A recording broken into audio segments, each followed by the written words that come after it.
Light armor or heavy armor? The question of which is better shows up in a lot of the comments of my trade skill guides, and there's a lot of misinformation that's out there. I got tired of trying to argue the point 500 characters at a time and decided to make a video analysis to explain everything you need to know to make the best decision for your build. I won't be debating aesthetics. I know a lot of you guys like the look of Daedric armor and can't stand the look of Elven or Glass. So if that's the case, you should wear Daedric armor and not worry about the information I'm going to give you here. This video will explain armor rating, cover the light armor and heavy armor perks, as well as the main differences between what effect they have on your character. Before I cover these differences, I want to touch on the armor cap. For those of you who understand it already, this is just going to be a quick refresher. A lot of times I run across comments such as, Daedric armor is better, I upgraded mine to 2000. Numbers that big do not matter. The armor rating cap in Skyrim is 567. Now what this means is that any armor rating you have over 567 do not benefit your character. You can increase the number as high as you want, but it will not help you mitigate any more physical damage than if you had 567. If you watched my first few trade skill guides and saw the number 672 being thrown around, this was because there's a hidden armor bonus that was not yet understood, along with how blocking mitigation stacks with normal armor rating. 567 was proven by the math experts back in December, so you don't need to worry about any uncertainty. As you can see here, this is an upgraded set of Elven armor with a total armor rating of 581. We're using a weak dagger to test it so that I don't die to one hit. What's the matter with you?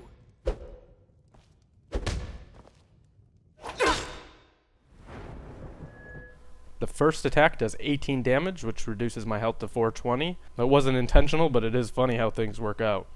Now purchasing a few of the armor perks increases the total armor rating to 871. First attack, we get the exact same result. 18 damage taken reduces my health to 420. Increasing armor rating by almost 300 had absolutely no effect because both times we were already above the armor cap. I don't want to spend too much time on the cap, but hopefully this helps you to understand that there is an armor cap and put an end to the idea that Daedric is the best armor because of how high you can upgrade a number. So let's take a look at the perks. I'm using my default template that I use to make the majority of my videos. It's a very minimal setup, conjuration up through your twin souls in order to have 2 dead thralls. I'm following the template to maximize all trade skills shown in my 1.5 guide with 7 perks in alchemy. Speech is there for investing in the Riverwood Trader and being able to sell any item to any vendor. To start, there are no weapon or armor skills of any kind. Enchanting is spent up through extra effect, which everyone should consider, even if you're going to skip the alchemy tree. Smithing has steel to use arcane enchanter, and elven is already spent since I use it for the majority of everything. You'll notice I'm not using necromage here. Vampire trade skills are great, I love them, but they let you hit the armor rating with 2 pieces of upgraded hide or a single piece of upgraded heavy. This video is intended to be a fair comparison, so I can't use that as a baseline. So let's go over the smithing perks. Your initial investment for a light build is going to only be 2 perks. You need steel smithing to start and elven. This is my recommendation if you want the best setup. If you hate the look of elven, you're going to have to spend 2 more perks to get glass. The only reason you would want to do this is for the looks. Hitting the cap with glass or with elven requires the exact same perk stone enchantment investment, so if you're doing this for the stats, you're just throwing away 2 perks by going for glass. If you want light dragon armor, then this path will cost you less points than going up the heavy side of the tree. However, if you're spending the 5 points to get dragon, your most powerful weapons are still going to be glass. You may as well spend the extra perk to go up the heavy side of the tree, and that way you can have Daedric weapons with your dragon armor. Heavy armor users can hit the cap using only steel, so your smithing investment is only 1 point instead of the 2 points you have to invest for light to use elven. Don't get too excited though, because you're going to have to waste those points in the heavy tree, and you're not going to have anything to show for it. These savings just work to offset a different loss. Also, most heavy users like the look of ebony or Daedric instead of dwarven or steel, so they are going to end up spending points anyway. I'm using Daedric for this video. The first perks in both armor trees increase armor rating by 20%. In Elven, you're going to have to spend this perk unless you want to waste one of your enchantment slots on Fortify Light Armor. If you have Necromage Vampire or you fully maximize your trade skills, then you probably won't have to do this, but for any general build, you're going to need to spend that first perk. If you plan to buy any of the other perks in the Light Armor tree, you're going to have to spend it anyway, so it's not considered a loss. Heavy Armor will not need this perk, when you get your trade skills up, but at lower levels you'll be able to hit the armor cap easier, and you'll have to spend it if you're going to advance in the tree as well. These two are an even trade-off. The second perk in the light armor tree, Custom Fit, assures you'll hit the armor cap in any upgraded set. For advanced trade skills, this perk is going to be completely worthless because you're already going to hit the cap. This will help players that are not upgrading their trade skills though, putting them on par with a heavy user that has the first tier of Juggernaut. The situation is exactly the same for heavy armor users and the well-fitted perk on the right side of the tree. At lower levels it may seem great, but it is essentially a wasted perk due to the armor cap. Now for some real comparisons, let's start with light armor's unhindered perk. I've thrown a wooden bowl on the ground to show the run speed differences. To get from our starting point to the finish line while running in Elven, it takes 13 seconds. At full sprint, the speed is just over 8 seconds. After purchasing unhindered, the effect on Elven is not noticeable. Running still takes 13 seconds and sprinting still takes 8 seconds. The only benefit you're going to get from this perk using Elven is the weightless armor, which I'm going to cover in a second. Heavy armor works differently because the large movement penalty at low skill is extremely noticeable. This penalty fades the more you level up your heavy armor skill. The big problem is you need 70 heavy armor skill before you can buy the conditioning perk, whereas light armor's unhindered perk only requires 50 skill. At 100 skill without perks, a run from our wooden bowl to the finish line takes just over 14 seconds, and full sprinting takes just over 9 seconds. So we still have a full second difference between Elven and Daedric at max skill level. You might have also noticed that more stamina was required to sprint when wearing Daedric than when wearing Elven. Sprinting in heavy armor costs more stamina. With the conditioning perk, Daedric is on par with Elven, clocking in at the exact same 13-second and 8-second timers. The stamina drain penalty is also removed, so Heavy will use exactly the same amount as Elven. 1 second may not seem like a lot of time for you, especially if you run around the world on horseback or you don't keep any distance from your enemies in combat. For anyone that spends a lot of time traveling on foot, you'll know that those 1 seconds do add up, and heavy armor feels like you're running at a crawl. That all depends on your playstyle and your armor skill level. At lower levels, you're going to want to use the Steedstone with heavy armor because the movement penalty is so extreme. When looking at this perk for endgame, the movement speed really does not matter, but the stamina drain wearing heavy forces you to sprint shorter distances. The other major benefit to these perks is that they make armor weightless. If you're using Elven, the extra weight isn't a big deal. The pieces only weigh 1 and 4 for the breastplate. Heavy armor is a different story. The Daedric chest weighs 50, the helmet weighs 15. If you didn't spend a lot of points into stamina or you didn't increase your carry weight through other means, you're going to take a large hit on your carrying ability. By purchasing these perks or by using the Steedstone, you make all of your armor weightless when it's equipped. Another benefit, if you're wearing Elven armor, for example, with the perk, any other Elven armor in your inventory is also weightless. The Elven armor here weighs 4, yet you can see when it's equipped, my carry weight is reduced from 171 to 163 because the second piece of armor in my inventory is also reduced to 0 weight. The conditioning perk for heavy armor works the exact same way, and the Steedstone will do this. The key is the material. If you're wearing ebony armor, you won't get weightless dwarven pieces. It only affects the exact piece you have worn. Now the next perk to cover in the light armor tree is Windwalker. If you're wearing all 4 slots of light armor, your stamina regeneration increases by 50%. This won't make a huge difference out of combat since regen is already pretty fast, but in combat you're going to see a huge difference. For straight melee builds, I advise you cook vegetable soup just to keep yourself able to chain power attacks forever, and you could skip this perk. However, archery users can take advantage of this to the extreme. Once you have the Eagle Eye perk, your stamina drains at a consistent rate every single time you zoom in. For long fights or when up against several enemies, if you didn't dump a lot of points into stamina, you may find yourself running out in the middle of a fight. Here, you can see the extra 50% bonus makes a noticeable difference and buys you that extra time to line up your shots. Heavy armor has no comparable perk like this, so if you aren't a quick-scoping archer, you'll want to use light armor with this perk. Now back on the heavy side, we have Fists of Steel. This perk is sort of a joke, but for anyone taking an unarmed build seriously, I do want to cover one fact really quickly. The description says, heavy armor gauntlets will do their armor rating in damage. Now this is extremely misleading. In reality, heavy armor gauntlets do their base armor rating in damage. So this means when using Daedric, which have the highest base damage, you're still only going to add 18 total damage to your attacks.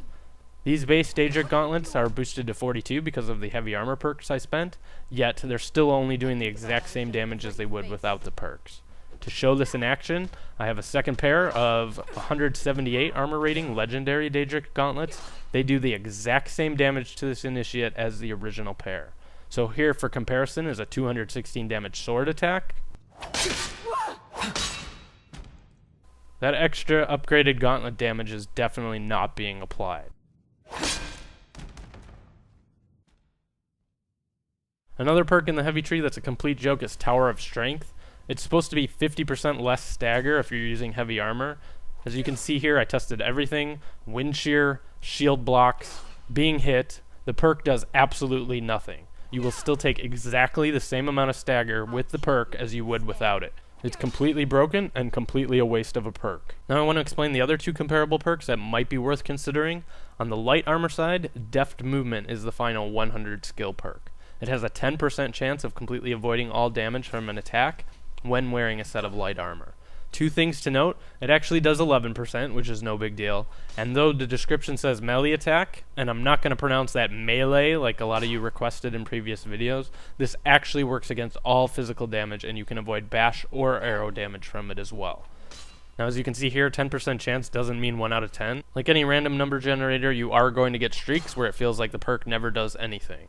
If you're playing a completely defense-based character, then every little bit is going to help. If you don't buy it, you're not going to notice its absence. In the heavy tree, there's a similar perk, Reflect Blows, which has a 10% chance to reflect damage taken back to the enemy if wearing all heavy armor. The use of the word reflect here was a poor choice. This perk does not avoid damage in any fashion. What happens is anytime the effect activates, the enemy also takes the damage that they're inflicting. So you will get hurt, but they will also get hurt. Against powerful enemies who don't cast a ton of spells, this will increase your damage output. You'll notice it most when fighting against a crowd of enemies, not single targets. If you have 3 or 4 beating on you, by the time you finish off the first, you switch to the other target and you'll notice that its health has gone down. Initially I thought damage avoidance would be the better choice. After seeing both of these in action, I can say Reflect Blows is a better perk, even though it doesn't prevent any damage. However, to get this perk, you have to buy Well Fitted, which you don't need, Tower of Strength, which you can't use, and Matching Set, which you both don't need and can't take advantage of if you're wearing ebony armor due to a bug. Completely wasting 3 perks to get such a minor increase in damage output is not worth the trade-off in my opinion. I'd advise you to invest more in your weapon skills or other utility perks instead of bothering with Reflect Blows. So while heavy armor has the better perk, it isn't worth what it'll cost you to buy it. Light armor's perk has less of an impact, but you have to waste far less perks to get there, especially if you're already spending on weightless or stamina regeneration. Now the last thing I want to cover is sneaking. The weight of your armor has a major impact on your ability to sneak in this game. Unlike in Oblivion, it is the total weight of all equipped armor and not just your boots. No more barefoot trickery allowed. Heavy armor is at a disadvantage because it has an additional penalty against sneaking in addition to the weight of your armor, which is by default heavier in heavy armor. Here, without any perks, 100 skill in sneak allows you to get fairly close before being detected in light armor when moving slowly. You are not able to move at faster speeds without spending perks though. Wearing heavy armor, you cannot even take a single step forward, immediately being hurt. The difference heavy armor makes is incredible. Now here's the same test with the Muffled Movement perk, which reduces armor noise by 50%. You can see in Elven armor, it may as well be the Silence perk. You can sneak at full speed from the front without being detected. The same test using Daedric does exactly what you'd expect. It allows you to get 50% closer than you were before. This still isn't close enough to pickpocket or pull off a sneak attack, so if you're planning on being in a situation like this, you'll want to use light armor. Now once you get your sneak skill high enough, the Silence perk is bugged and completely nullifies all noise from movement, including armor. You can move at full speed while wearing Daedric and you will not be detected. So this perk is a must-have for anyone considering using stealth. The Muffle enchantment is similar to the Silence perk, but there's still a debate going on about whether or not it fully nullifies armor noise. I couldn't prove this, and I happily rely on the Muffle enchant instead of buying the perk, but as a warning, your mileage may vary. So hopefully I've explained what decisions you need to factor out when deciding what armor to wear. If you're not going to follow the trade skill perk template to maximize your armor, then you'll need to invest more perks into light than you would with heavy. If you intend to make your light armor weightless through perks, then any perks needed to hit the armor cap should not be considered wasted. You have the option of making your armor weightless by using the Steed Stone. This stone also adds 100 carry weight, so a lot of people consider this a valid option without having to spend perks to get weightless. The other stone to consider, though, is the Lord Stone, which is my personal preference for legit builds. It adds 50 to your armor rating, which could be the difference of having to spend one more perk to hit the armor cap. More importantly, it adds 25% to magic resistance. If you've seen my video on how resists work in Skyrim, you know how important magic resist is over any other form of mitigation in this game. All of the disadvantages of heavy armor can be avoided, but to me, the cost is too high. With heavy armor, you have to get the silence perk in order to sneak effectively. Light armor users can use their player skill and wit to sneak effectively without having to invest any perks. When you use heavy armor in a legit build, making it weightless is pretty much a requirement. You should use the Steed Stone until you have at least 70 skill and can afford the perk. The problem lies with the fact that you have to spend 4 perks to get it, and the first 3 you will be unable to make use of. I didn't really cover cushion because you can strafe down a 90-degree angle in this game, but if you find yourself taking a lot of fall damage, then maybe you wouldn't consider that a wasted perk. Either way, you have to spend the 4 to get conditioning to be able to use the Lord Stone, and then you have to invest the perks in magical resistance under the alteration skill tree, which is at an even greater cost. Compare that with light armor, you can play the game without noticing the weight of the armor. It won't slow you down very much, and a set like Elven won't even make a dent in your carry weight. You don't need the Steed Stone, and you certainly don't need to spend any perks to make the armor weightless unless you want to. The perks in the light armor skill tree can be beneficial to some builds, but if you commit to doing your trade skills to the max, then you can avoid spending any perks in the light armor skill tree whatsoever. Heavy armor does have the advantage of being easier to upgrade to the armor cap without having to invest in trade skills. In reality, you can only skip alchemy. For smithing, using Elven versus Steel, you only save 1 perk with Steel, and most heavy armor users are actually going to spend more perks because they like the look of Ebony or Daedric. Enchanting shouldn't be considered a perk tree that you can skip, because if you deny yourself the ability to add 2 perks to every piece of armor, jewelry, weapons, you're just gimping your character. So the few gains you get from using heavy armor are offset by the perks that you have to spend on all the other things. Light armor has less restrictions, grants the player more freedom, and it's just the better choice in my opinion. Let me know what you guys think in the comments. If there's any other kind of comparisons or guides like this that you'd like to see, then let me know that as well. I will be continuing the follower series, and I have the next few lined up, so I'll be starting the recording for that and getting them up this week. That about does it. Thank you for watching. Listener, it's an honor to stand before you.